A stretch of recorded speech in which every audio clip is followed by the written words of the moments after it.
할렐루야. 저희 집에 아이가 지난 여름방학 때 북한 적경이라고 말할 수 있는 연기를 좀 다녀왔어요. 학교에서 민족 정신을 고취시키기 위한 프로그램 일환으로 어떤 것들이 있었는데 거기 이제 참여를 했던 거죠. 중국 연기를 다녀와 가지고는 저희 집 애가 계속 하는 얘기가 두 가지가 있었어요. 하나는 뭘 먹은 얘기, 음식 얘기고, 또 하나는 갔다 왔던 백두산 얘기를 계속 하는 거예요. 일단 중국 음식 얘기를 하는데, 여러분 중국 음식 가운데 드셔보셨어요? 마라탕이라고 들어보셨어요? 들어는 보셨어요? 잘 없죠? 잘 없는 게 맞아요. 그게 정상이에요. 그런데 그걸 경험하고 와서는 저한테 말이에요, 마치 마라탕을 못 먹어봤으면 인생을 논하지 말라는 듯이, 약간 무시하는 듯이 그렇게 얘기를 하는 거예요. 계속 뭐 마라 얘기하면서 그 매운맛이 고추의 매운맛과는 전혀 다르고 혀가 얼얼하고, 그 체험담을 계속 얘기를 하는 거예요. 제가 왜 그 얘기를 귀담아 들을 수밖에 없냐면, 저희 집의 애는요, 그 입맛이 어떠냐면 극 순한 맛밖에 못 먹는 애예요. 완전 유아틱한 그런 입맛이거든요. 예를 들면 라면을 하나 끓여서 먹어도, 여러분 10대 청소년들이 라면을 얼마나 좋아해요? 라면을 하나 끓여 먹어도 이렇게 하나 이제 끓여 놓고는 옆에 이제 그 냉수 한 대접을 딱 차려놔야 돼. 그래서 라면 한 젓갈을 입에 집어넣고 그 다음 냉수를 하나 마셔가지고 이 입 안에서 면발을 씻어서 먹은 그 정도의 입맛이거든. 그런데 그런 얘가 와, 마라탕 고추 맛하고는 완전히 다른 매운맛인데 그게 묘한 매운맛이다 라고 얘기를 하니까 저 신기하잖아요.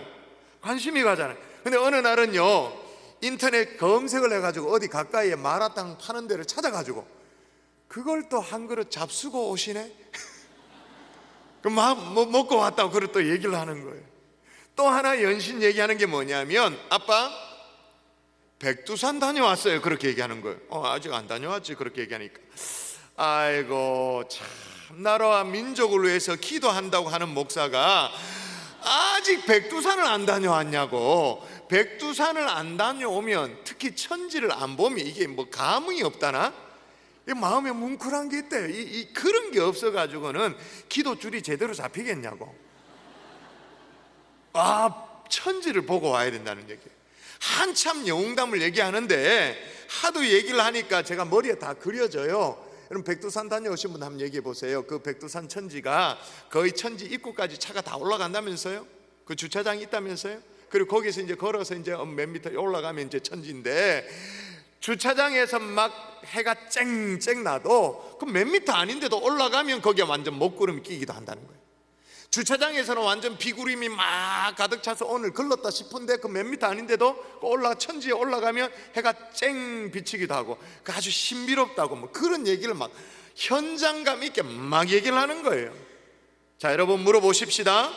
제 아들 저에게 뭘 한 겁니까? 마라탕에 대한 간증을 한 거죠. 백두산 천지에 대한 간증을 한 거죠. 빌리그람 목사님과 함께 동역했던 찬양 사역자입니다. 조지 쉐아 목사님, 그렇게 계셨죠. 복음성가 가수였는데 그 옛날에 평범한 이 보험회사의 세일즈맨에 불과했었습니다. 근데 그가 라디오 공개 방송에 나와가지고 노래를 할 수 있는 기회를 얻습니다. 우리 식으로 말하면 뭐 전국 노래자랑 같은 아마추어 뭐 한번 노래 불러보는 그런 데 이제 간 거죠. 근데 생각 밖의 그의 목소리가 굉장히 감미로웠던 거예요. 그 당시에는 빌리그레암 목사님이 한참 사역할 땐 그 시절이니까, 그 당시에는 TV 매체는 아직 아니고 변변찮을 때였고 라디오 매체가 아주 월등했던 그 시대 아닙니까? 근데 라디오 선율을 타고 그의 목소리가 쫙 터졌는데 전 미국인의 어떤 마음을 다 사로잡기에 충분했던 거예요. 일약 스타가 되어졌어요. 완전 우리말로 말하면 대박이 난 거죠. 갑자기 그냥 보험회사 세일즈맨이었는데 돈과 명예를 다 거머쥐게 되어진 거예요. 그럼 좋잖아요, 그죠? 돈과 명예를 거머쥐었으니까. 근데 이상하더래요. 안 기쁘더래요. 그리고 더군다나 묘한 어떤 두려움이 막 몰려들어요. 조금 믿음이 있는지라 기도를 했죠. 그의 어머니도 믿음의 어떤 기도의 어머니이기 때문에 그 아들을 위해서 기도를 했습니다. 기도를 하는데 그 기도하던 어머니가 말이에요, 아들의 책상 위에 조그만한 쪽지 하나를 이제 놓고 갔습니다. 나중에 그 아들이 종이를 이제 펼쳐보는데 어머니가 자주 애송하시던 그 성시가 기록된 거예요. 그 성시를 조용히 읽어 내려가는데 익히 잘 알던 성시였는데 이상하죠. 그게 성령의 감동인지 모르겠습니다만은 한염없이 눈물이 흘러내리더래요. 그래서 10년 깊은 곳에서부터 어떤 멜로디가 나오는데 그걸 이제 받아가지고 악보를 적어서 이제 그려 내려갔대요. 어머니가 주셨던 그 메모가 뭐냐? 다 아는 얘기예요. 메모 내용이 뭐냐? 주 예수보다 더 귀한 것은 없네. 이 세상 부귀야 바꿀 수 없네. 영죽을 내 대신 돌아가신 그 놀라운 사랑 잊지 못해. 세상 즐거움 다 버리고 세상 자랑 다 버렸네. 주 예수보다 더 귀한 것은 없네. 예수 밖에는 없네. 나중에 암스테르담에서 전 세계 지도자 앞에서 특별히 이 찬양을 하는데 이 찬양을 선보일 기회가, 우리가 다 아는 그 주 예수보다 더 귀한 것은 없네 찬양을 선보였어요. 찬양이 끝나니까 막 세계 지도자들이 장내에 있었던 사람들이 박수 갈채로 기립박수를 막 보냈어요. 박수를 조용히 시키고 이 사람이 한 얘기가 뭐냐면 감사합니다, 감사합니다. 그러나 나는 여러분이 주신 박수 갈채와 그리스도를 바꾸지 않겠습니다. 여러분, 이런 걸 뭐라고 말하죠? 이런 걸 간증이라고 말하는 거죠. 사람들 앞에서 당당하게 자기가 믿는 예수 그리스도를 드러내는 거예요. 자신의 신앙을 드러내는 거, 그걸 간증이라고 말해요. 여러분, 우리가 지난주에도 이 자리에서 한 성도의 정말 소박하지만 정말 감동되는 어떤 간증을 들었잖아요. 이제는 여러분 차례예요. 누가 하는 간증을 듣고만 있는 게 아니라 우리 차례. 여러분에게도 이런 간증이 있으십니까? 생전 경험하지 못한 음식 하나, 그 마라탕 하나 먹고 와서도 계속 마라 얘기를 하잖아요. 어딜 가봐도 백두산 천지 그 얘기를 하잖아요. 생명 되시는 주님에 대한 간증. 제가 이렇게 조금 여러분에게 정색을 하고 물어보면 꽤나 많은 성도들이 좀 당황을 합니다. 왜 당황을 하냐면 나는 간증이 없다고 생각을 하니까. 여러분, 이 대목에서 간증과 관련된 잘못된 생각 두 가지를 점검하고 넘어가야 돼요. 첫 번째 잘못된 생각은 뭐냐? 무간증이에요. 나는 간증이 없다라고 생각해요. 정말 간증이 없어서 없는 경우도 있습니다만은 어떤 생각이냐? 간증은 어떤 특별한 사람들만이 하는 거다, 그런 생각을. 그리고 이어서 하는 얘기가 뭐냐면 나는 평범하게 예수 믿기 때문에 간증이 없다. 그 평범함이 자신의 신앙생활의 어떤 소박함을 드러내는 게 아니라 평범한 게 정상적이라는 듯이, 나는 평범하게 신앙생활을 하니까 간증이 없다, 간증은 빌난 사람들이 하는 거다 라는 생각을 갖고 있는 거예요. 무간증, 이거 잘못된 생각이에요. 또 하나, 비간증도 잘못된 생각이에요. 간증을 하긴 해요. 합니다. 유창하게 얘기합니다. 스토리를 가지고 얘기를 합니다. 근데 비간증이에요. 간증을 잘 들어보면 자기 자랑이에요. 간증이 아니에요. 간증이라고 우겨대면서 얘기를 하긴 하지만 그건 자기 자랑이에요. 뭔가 잘못된 간증이죠.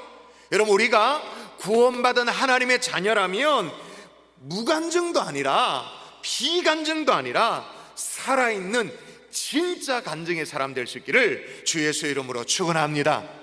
축원합니다. 진짜 간증의 사람이 돼야 될 이유가 나와요. 왜 그러냐? 여러분, 베드로전서 3장 15절을 볼까요? 여러분의 목소리를 한번 읽어볼까요? 직접 확인해 보십시다. 성경이 뭐라고 적어놨는지. 시작. 너희 마음에 그리스도를 주로 삼아 거룩하게 하고 너희 속에 있는 소망에 관한 이유를 묻는 자들에게 대답할 것을 항상 준비하되. 소망에 관한 이유를 묻는 자들에게 어떻게 하라고요? 항상 대답할 것을 준비하라고요. 그러므로 간증이 없다라고 쉽게 대답하는 것은 뭐냐? 소망에 관한 이유를 묻는 자들에게 대답할 것을 준비하라. 그것도 그냥 준비하라가 아니라 항상 준비하라. 명령이잖아요. 준비하라. 주님의 준엄한 명령 앞에 불순종하고 있는 거죠. 그리고 자기 자랑과 같은 그런 이상한 비간증도 아닌 거죠.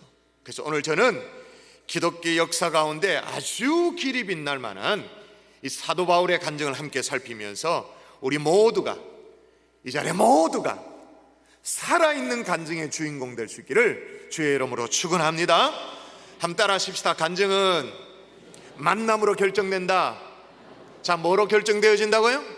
만남으로. 사실 베드로가 앞서서 소망에 관한 이유를 묻는 자들에게 대답할 것을 항상 준비하되라고 말했습니다마는 솔직히 말해 보십시다. 간증이 말이에요. 준비한다고 준비가 됩니까?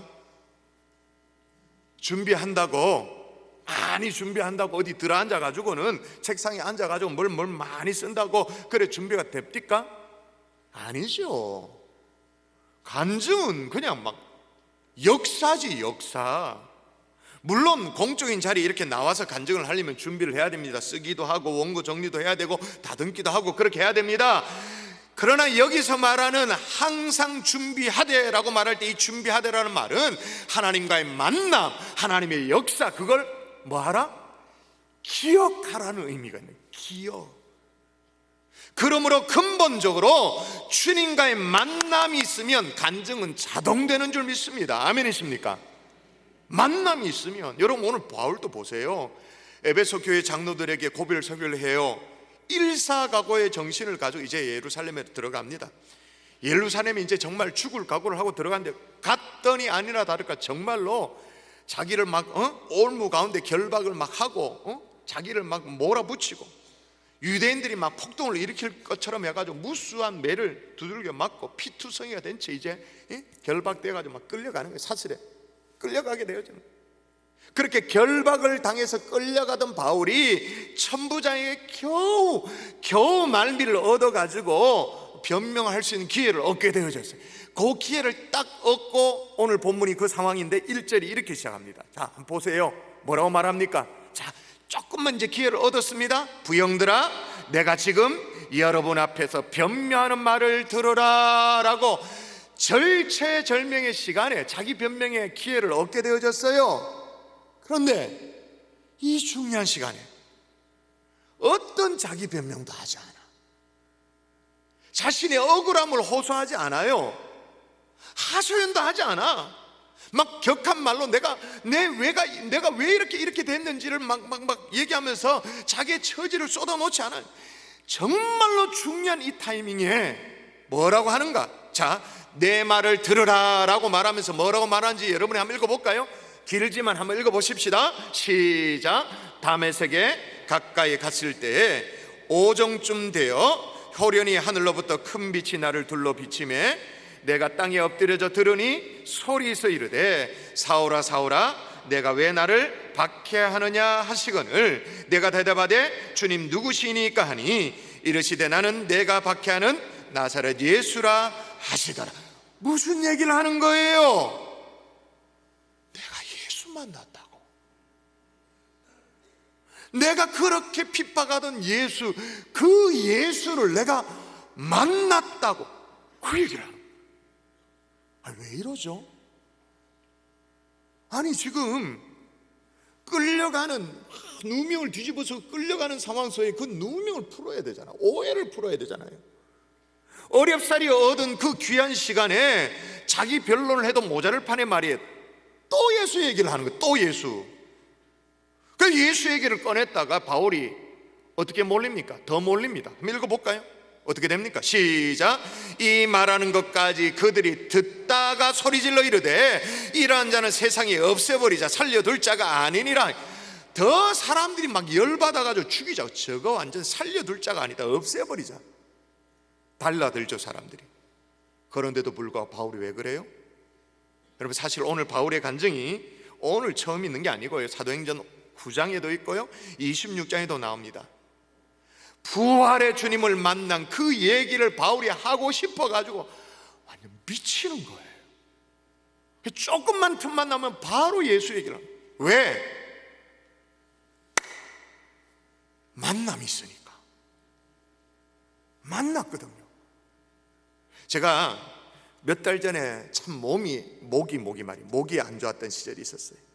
저는 최근에 참 목이 좀 총체적으로 안 좋은데 목안도 안 좋고 목 이 골격도 안 좋아서 목 디스크도 오고 막 그래가지고 맨날 노트북 가지고 설교 준비를 하니까 뭐 그런지 모르겠는데 목 디스크가 내려와서 허리까지도 좀 시원찮고 그래요. 그런데 그 당시에는 이 목이 안이 안 좋았는데 성도님이 제 목이 좀 약하다라는 얘기를 듣고는 성도님들이 목사를 사랑하는 마음으로 갖다 주는 것 중에 도라지즙은 당연하거니와 거기에다 배즙에 들어보셨습니까? 수세미라고 들어보셨습니까? 퐁퐁하는 설거지하는 수세미 말고 오이 비스무리하게 생긴 그 수세미 즙까지 거기에다가 메주콩까지 메주콩을 가져와 그걸 왜 먹는지 잘 처음에는 몰라가 막 헤매고 그랬는데 그걸 갖다 주면서 어떤 분은 조용히 목양실 앞에 누군지도 몰라요. 그래 딱 갖다 줘. 이렇게 드시면 제가 효과를 받습니다. 다 얼마나 감사한지. 근데 성도님들이 왜 그렇게 하죠? 일단은 목사를 귀히 여기는 마음, 아끼는 마음, 그런 마음이 기본 뭐 있었겠죠. 당연하죠. 그건 당연하거니와 더 중요한 마음은 뭐예요? 나도 아파봤는데, 나도 목이 약한데 그거 먹고 나았다라는 거예요. 확실한 만남이 있었던 거예요. 한 번 더 따라 하십시다. 간증은 만남으로 결정된다. 아멘이십니까? 그러므로 내게 이렇다 할 간증이 여러분에게 없어요? 그게 없어요? 간증을 점검하는 게 아니라 뭘 점검해야 돼요? 만남을 점검해야 돼요. 주님과의 인격적인 만남, 부활의 주님과의 만남, 이 만나면 소리가 나잖아요. 만남, 그 주님과의 만남을 점검하는 거예요. 그 얘기를 하고 싶어서 미치는 그 만남. 근데 문제가 좀 있어요. 만남이 있어야 간증이 있다 그렇게 말하면 우리 중에 상당수로 저 예수님과 만남이 있습니다, 간증이 있습니다, 그렇게 그러세요 얘기를 들어보죠. 그 들어보면 총각대 얘기를 합니다. 20년 전 얘기를 해요. 심한 게 한 40년 전 얘기를 막 얘기를 해요. 물론 그런 것도 의미가 있어요. 물론 바울도 담의 색에서 부활의 주님과의 만남이 워낙 강렬하기 때문에 이게 막 완전 막 전율할 지경이기 때문에 그 얘기를 합니다. 그 간증을 해요. 근데 그것만이 아니었어요. 그리고 이어서 뭐라고 말하는지 보십시오. 지금 바울이 예루살렘에 있거든요. 예루살렘에. 자, 뭐라고 말하는지 볼까요? 후에 내가 예루살렘으로 돌아와 성전에서 기도할 때에 황홀한 중의 봄에 주께서 내게 말씀하시되 속히 예루살렘에 나아가라. 그들은 내가 내게 대하여 증언한 이 일을 듣지 아니하리라 하시거늘. 무슨 말이에요? 담의 색에서 주님과의 그 정말로 드라마틱한 만남, 그건 당연하거니와 후에 내가 예루살렘에서 기도하다가 만났던 얘기. 옛날 얘기만 하는 것이 아니라 오늘의 간증을 얘기하고 있는 거예요. 여러분, 과거 우리는 한때 다 은혜 받았죠. 주일날 따박따박 예배당에 나올 정도면 다 은혜 받았어요. 간증할라 치면 1시간 아니라 서너 시간도 들어주는 사람만 있으면 다 얘기하기에 거뜬해요. 그런데 지금은 왜 이렇게 만멜랐죠? 왜 이렇게 까칠하죠? 가슴에 뭉클함이 왜 없죠? 이건 역시도 만남으로 결함이 나는 거죠. 한 번 더 따라 하십시다. 만남은 오늘도 지속되어야 한다. 아멘이십니까? 왜냐하면 우리가 믿는 하나님은 과거의 하나님만이 아닙니다. 아브라함과 이삭과 야곱의 하나님, 다시 말하면 세대를 초월해서 역사하시는 살아계신 하나님이신 줄 믿습니다. 그 하나님과의 오늘의 만남에 이기가 있는 거죠. 그래서 오늘의 간증이 탄생되어지는 것입니다. 자, 그렇게 만남으로 간증이 있으면 사람이요 어떻게 변화될까요? 바뀝니다. 변화됩니다. 어떻게 바뀌냐? 신념의 사람이 아니라 체험의 사람이 됩니다. 바울은요, 부활의 주님을 만나기 전에는요, 간증이 있기 전에 쉽게 말해서 자기 신념, 자기 이성, 자기 계산, 자기 신념으로 똘똘 뭉쳐져 있다. 3절을 그냥 읽기만 해도 자기 자신을 소개를 이렇게 해요. 읽기만 해도 자기 신념이 대단했던 사람이라고 알 수 있어요. 자, 읽어볼게요. 나는 유대인으로 길리기아 다소에서 났고 이 성에서 자라 가말리엘 문화에서 우리 조상이 율법의 엄한 교훈을 받았고 오늘 너희 모든 사람처럼 하나님께 대하여 열심히 있는 자라. 나는 유대인으로 길리기아 다소에서 났다. 나는 본디 출신 성분이 유대인이다. 탁 꺼내놓고 자랑하잖아요. 자기 신념. 근데 조금 앞서 보면 21장에 보면 39절에 보면 바울이 어떤 신념의 사람이었냐면 알 수 있는 대목이 나오는데 이렇게 나옵니다. 바울이 이르되 나는 유대인이다. 뭐 유대인 당연한데 그 다음 설명이 뭐냐? 소읍이 아닌 길리기아 다소시의 시민이니 이렇게 말. 자기가 태어난 고향이 길리기아 다소, 그저 터키 전도나 선교 뭐 성지순례를 가면 우리가 다소를 다 가보죠. 웬만하면 가보죠. 길리기아 다소를 설명하는데 바울의 고향을 설명하는데 다소뿐만 아니라 그 앞에 뭐라고 수식어를 적어놨냐면 소읍이 아닌 길리기아 다소. 무슨 말이에요? 나는 시골뜨기가 아니야. 소읍이 아닌 내 고향이 어딘 줄 알아? 서울특별시민이야. 뭐 그런 얘기를 하는 거예요. 길리기아 다소시의 시민이니 그리고 난 제대로 교육을 받았어. 그래서 난 재원이야. 자기 신념. 출신 배경뿐만 아니라 또 뭐라고 말하냐면 이래 봐도 나는 당대 유대 학파의 어떤 쥐락펴락하는 양대 학파 가운데 하나인 가말리엘 문화생이야. 엘리트 유대 교육을 받았어. 그리고 열심으로도 정말로 열심히 하나님을 믿는 그런 신앙, 자기 신념. 근데 이게 언제 녹아내려 버리냐 하면 부활의 주님을 만난 간증이 생기는 그 순간이죠. 그 알량했던 자기 신념을 붙들고 사는 사람이 아니라 체험의 사람으로 바뀌어버리는 거예요. 다메섹에서 부활의 주님을 만났어요. 부활의 주님을 만나고 난 이후에 바울이 이제 뭐라고 고백하냐면 호련히 내가 빚을 봤대. 사울아 사울아 네가 왜 나를 박해하느냐 소리를 들었대. 아니 이성으로 가득 차서 자기 신념에 붙들려 살고 있던 바울이 내가 뭘 빛을 보고 음성을 듣고 말도 안 되는 얘기를 하는 거잖아요. 누가 이해 못할 빛을 봤다, 음성을 들었다 이런 얘기를 누가 그걸 합리적으로 이해를 할 수 있어요? 도무지 이해를 못하죠. 여러분 예수님 만난 얘기가 다 이렇습니다. 그게 설명이 됩니까 여러분?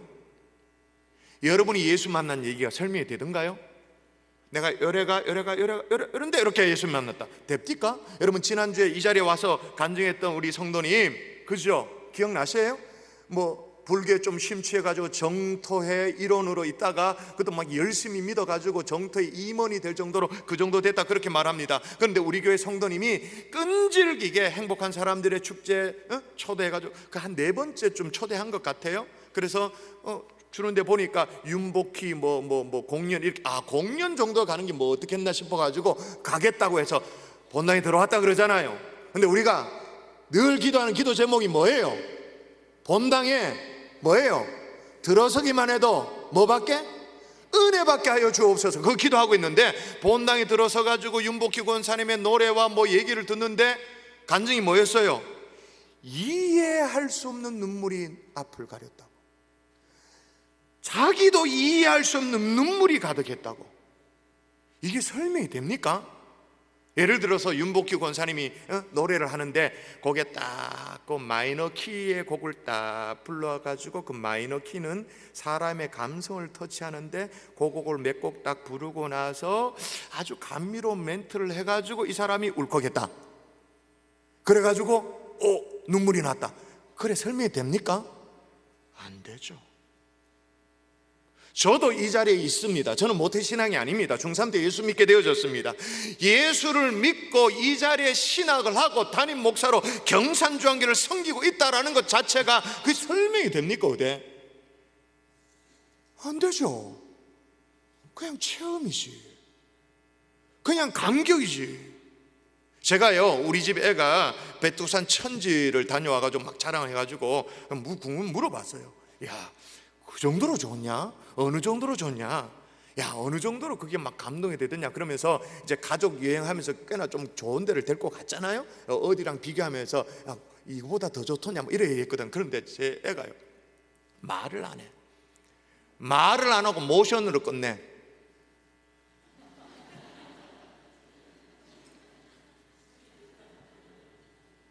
무슨 말이에요? 체험. 설명이 아니라 체험. 그냥 이렇게 제대로 예수를 만난 간증이 있는 사람에게는요 나타나는 공통점이 있습니다. 이게 뭐냐?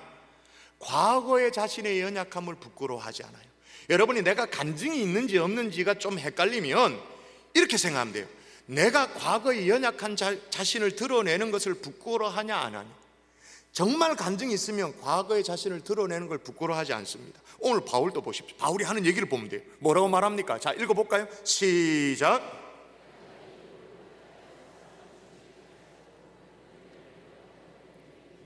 이렇게 적혔으니까 교양 있어 보입니다만 무슨 얘기입니까? 내가 이 돌을 박해하여 사람을 죽이기까지. 나는 살인자였다, 그 얘기를 하는 거예요. 나는 사람까지 때려 죽이는 그런 사람이었다. 자기 고백을 한 부끄러운 과거를 꺼내놓는 거예요. 여러분, 사실 간증이라는 말의 뜻이 뭐냐면 한자말로 풀이하면 돼요. 간증 보여주세요. 간증. 자, 간증이라고 말하니까 뭐로 좀 오해를 하냐면 저 간자가 말이에요. 우리가 이제 간사라는 말 하잖아요. 뭐 정당끼리도 간사 모임을 뭐 하고 있다, 간사 모임이 깨졌다, 뭐 이런 얘기를 하잖아요. 그래서 간사 할 때 그 간자가 사이 간자거든요. 간증을 사이 간자로 오해를 해요. 근데 간증이라고 할 때 간자는 사이 간자가 아니야. 지금 무슨 간자죠? 한자말 좀 아시는 분들, 범할 간자예요. 범한 얘기를 하는 거예요. 죄 지은 얘기를 하는 게, 범한 얘기를 하는 게 간증이다, 그 말인 거예요. 뭘 범해요? 무슨 잘못을 범한 얘기, 하나님의 법을 범한 얘기, 그 범한 얘기로 시작되어져서 하나님이 나를 만나주시고 나를 변화시켰다, 그 얘기가 간증이다, 그 말인 거예요. 여러분, 왜 자신의 연약함을 드러냄에도 불구하고 부끄러워하지 않을 수 있냐면, 그게 왜 간증이냐 하면 과거의 연약함이 있어요. 근데 이 연약함을 다 덮어버릴 만한 뭐가 있는 거예요? 주님과의 만남이 있는 거예요. 주님의 은혜가 있는 거예요. 이게 체험인 거예요. 단순한 자기 신념이 아니라 체험의 사람 될 수 있기를 주 예수의 이름으로 축원합니다. 또 하나 간증이 있으면 어떻게 변하냐 하면 질문의 사람이 아니라 삶의 사람이 됩니다. 여러분, 바울도요 주님 만나기 전에, 그러니까 간증이 있기 전에 질문 많던 사람이었어요. 스데반 집사 보면서 저거 왜 저래 가지고 죽음에 몰리냐, 참 어리석다, 질문 많았죠. 도대체 저 인간들 왜 저래 사냐, 예수쟁이들 왜 저래 사냐, 질문 많았죠. 오늘도 보세요. 주님을 만나는 이 결정적인 순간에도 호련의 하늘부터 큰 빛이 비쳤습니다. 땅에 엎드려졌습니다. 자, 제가 읽어보면 내가 땅에 엎드려져 들으니 소리 있어 이르되 사울아 사울아 내가 왜 나를 박해하느냐 하시거늘. 이 결정적인 순간에 바울이 뭐 하는지 보세요. 여러분 읽으십시다. 여러분이 시작. 내가 주님 질문하고 있어요. 질문. 여러분, 교회 안에서 신앙생활하는 사람들 가운데 질문이 많은 사람이 있어요. 질문이.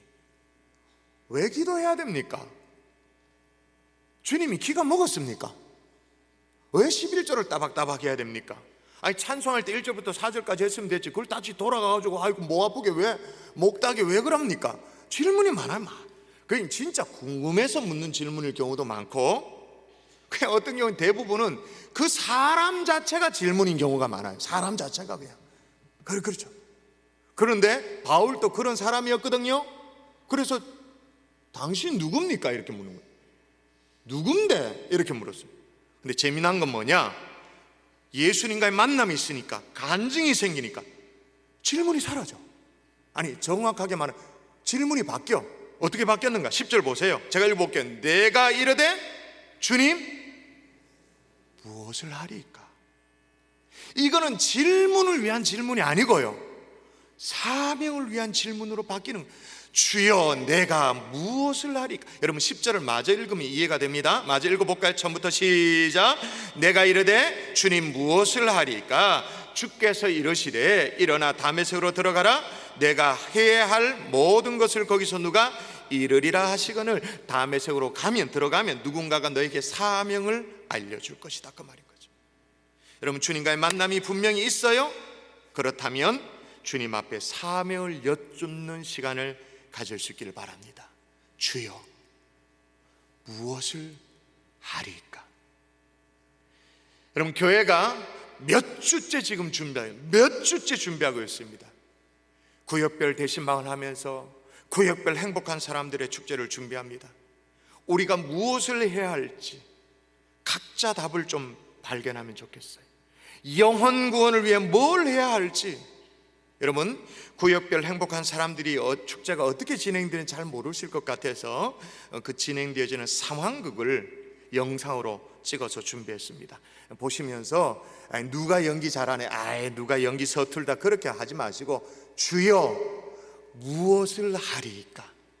이 질문에 여러분의 대답을 발견하는 좀 시간을 가지면 좋겠어요. 자, 상황극 영상 보여주시죠. 제가 말씀드린 이미혜 씨입니다. 반갑습니다. 환영합니다. 뭐야 이거? 너무 어색해.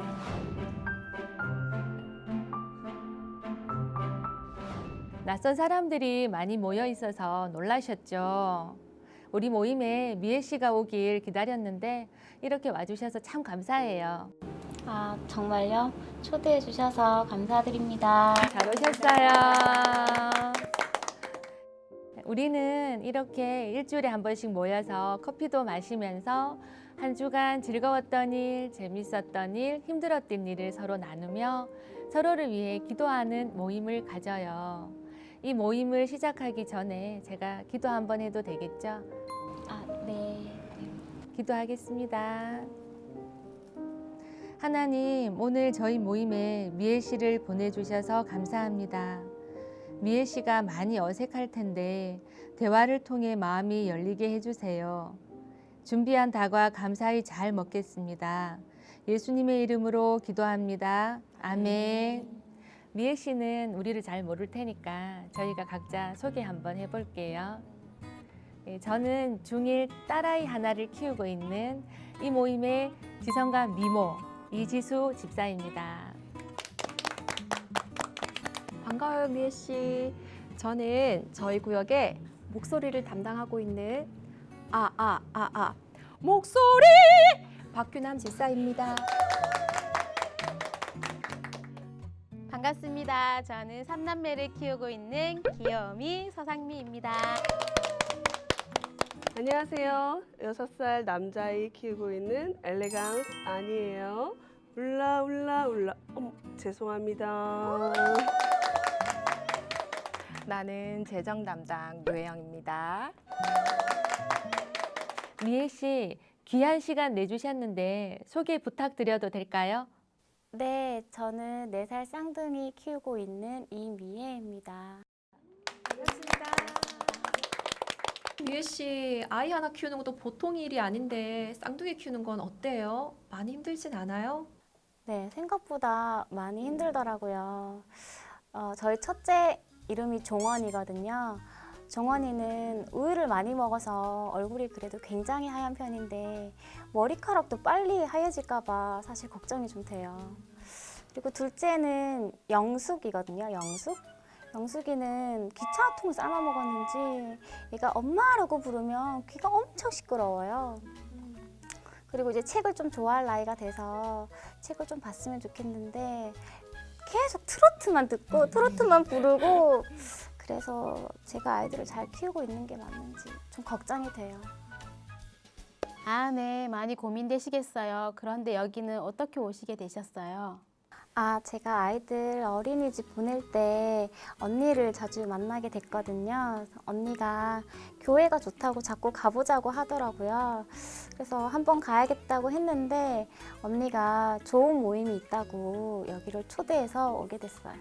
네, 이렇게 모인 것도 참 기쁘고 행복한데요.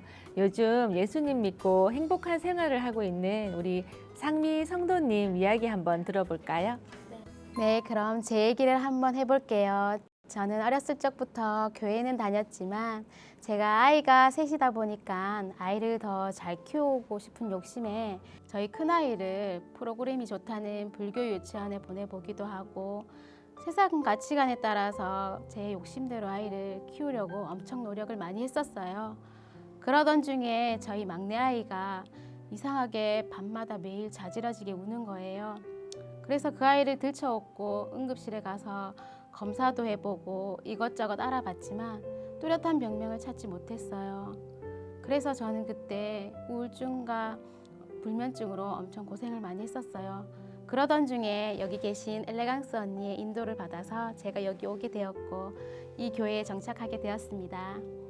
지금 돌아보면 그때 주변 환경이나 여건은 다르게 변하진 않았지만 이상하게도 제 마음에 감사함과 평안함이 넘치나더라고요. 그동안 하나님을 떠나 살았지만 하나님은 여전히 저를 사랑하고 계시고 저를 온전히 기다리고 계셨다는 것을 제가 알게 되었어요. 지금도 아이를 키우는 것은 쉬운 일은 아니지만 하나님의 은혜로 살다 보니까 항상 기쁘고 감사하고 너무나 귀한 시간들로 살아가고 있습니다. 네, 그렇죠. 저도 비슷한 경험이 있어요. 미애 씨 쌍둥이 키운다고 하셨는데 상미 상도님 이야기 들으시면서 마음이 어떠셨어요? 저도 이분 이야기를 듣고 보니까 공감되는 부분도 많이 있는 것 같았어요. 엄마의 마음은 다 같구나, 아이들을 다 잘 키우고 싶구나, 이런 마음이 들었고요. 저도 아이들을 잘 키우고 싶은데 그게 가장 어렵고 힘든 부분인 것 같아요. 그쵸. 우리는 누구나 다 힘든 일을 겪으면서 살아가는 것 같아요. 그런데 주위에 아무도 없는 것 같을 때 우리를 위로하시고 우리를 최고의 길로 인도하시는 예수님이 계시거든요. 그래서 오늘 미애 씨에게도 그 예수님을 소개해드리고 싶은데 저희 교회에서 준비한 영상 한번 같이 보시겠어요?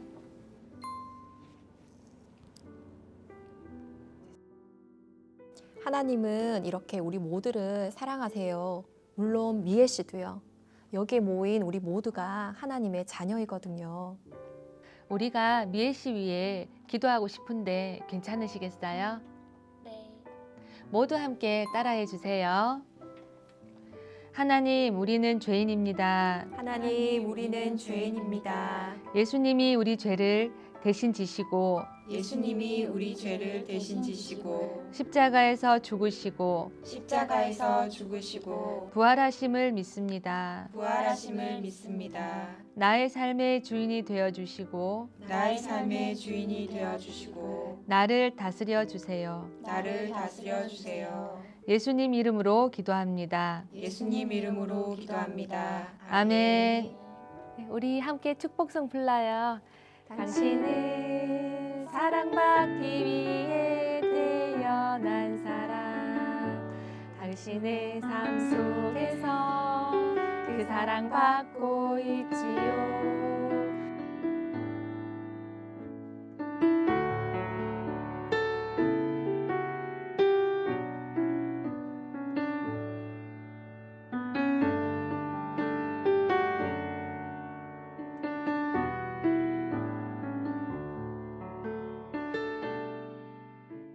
말씀을 정리하십시다. 여러분은 뭘 하시겠습니까? 저는 여러분이 태신자를 초청하셔도 참 좋을 것 같고요. 또 태신자를 위해서 맛난 음식을 준비해도 좋을 것 같고, 아까 보니까 태신자가 선물을 들고 있었는데 선물을 준비하셔도 좋을 것 같습니다. 그러나 여러분이 만난 예수 얘기, 간증을 준비할 수 있기를 주의 이름으로 부탁드립니다. 나는 간증이 없다고 쉽게 그렇게 말하지 마세요. 무간증 아닙니다. 비간증도 아닙니다. 오늘도 살아 역사하시는 하나님의 생생한 얘기, 여러분이 이번 한 주간 구역 예배에서도 이 간증을 준비하는 시간을 갖도록 주보에 보면 8면 9면이 구역 예배 교환으로 이제 우리 주보에 늘 들어오지 않습니까? 특별히 10면 11면에 보면 나의 간증문이라고 준비할 수 있는 공간도 마련했습니다. 구역 예배에서도 이런 간증을 잘 준비하는 거죠. 우리가 즐겨 부르는 찬송가 542장에 보면 구주 예수 의지함이 심히 기쁜 일일세라고 말하고 후렴에 뭐라고 나오죠? 예수 믿는 것은 받은 증거 많도다. 증거 많도다. 예수 만난 증거가 있으면 간증은 절로 생기는 줄 믿습니다. 아무리 생각해도 간증이 없다? 만남을 다시 점검하셔야겠죠. 간증이 있으세요? 여러분이 신념의 사람이 아니라, 그것도 자기 신념의 사람이 아니라 하나님의 체험의 사람으로 변화될 것입니다. 질문을 위한 질문으로 계속되어지는 인생이 아니라 사명의 사람으로 바뀌게 될 줄 믿습니다. 이 은혜가 있는 이 가을 될 수 있기를 주 예수 이름으로 축원합니다.